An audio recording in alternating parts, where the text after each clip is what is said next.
Ce n'est pas en donnant un peu plus d'argent et un peu plus de salaire à quelqu'un qu'on va pouvoir acheter sa dignité.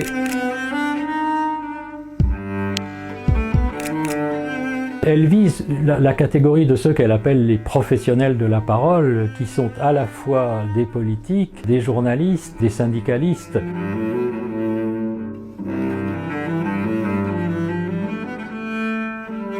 Y en a ras le bol!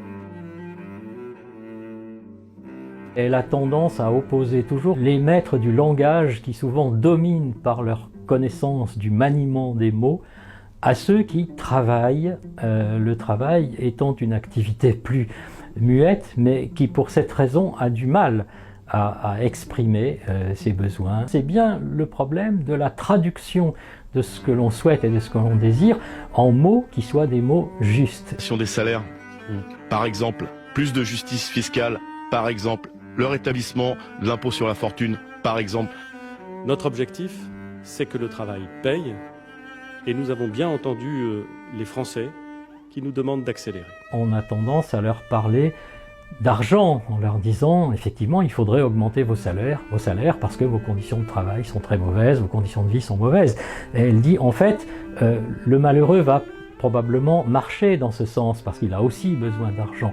Mais finalement, est-ce que le salaire, l'argent est une compensation réelle au malheur qu'il vit? Il y a peut-être chez ces gens ce que Simone Veil appelle des besoins de l'âme, mais ce n'est pas en donnant un peu plus d'argent et un peu plus de salaire à quelqu'un qu'on va pouvoir acheter sa dignité ou acheter son âme, ou si on le croit, on fait fausse route.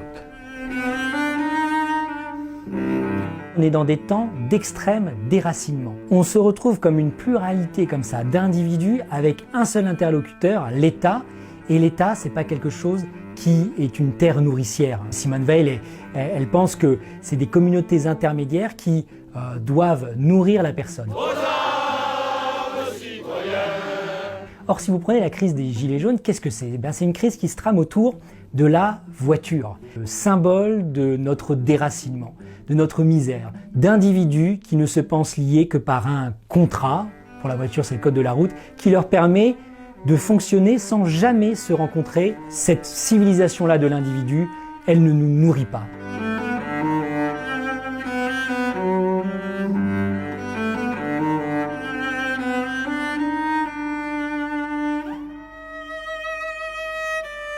Et Simone Veil, elle dit que nous n'avons pas d'abord des droits mais des devoirs. C'est le tout début de l'enracinement que je vous invite à lire, c'est un texte superbe qui s'appelle Les besoins de l'âme, où elle dit l'erreur fondamentale des hommes de 1789, c'est-à-dire de ce qui est au fondement de notre civilisation, c'est d'avoir fait les droits de l'homme, c'est-à-dire d'avoir posé en principe ce qui est nécessairement une conséquence.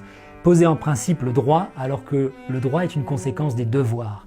C'est bien parce que je me reconnais obligeant envers vous que vous vous mettez à avoir des droits. Mais si vous mettez le droit en premier, si je vous crie « j'ai des droits » et que vous ne les reconnaissez pas, je n'en aurai jamais. Donc du devoir naît le droit, alors que du droit ne naît pas forcément le devoir.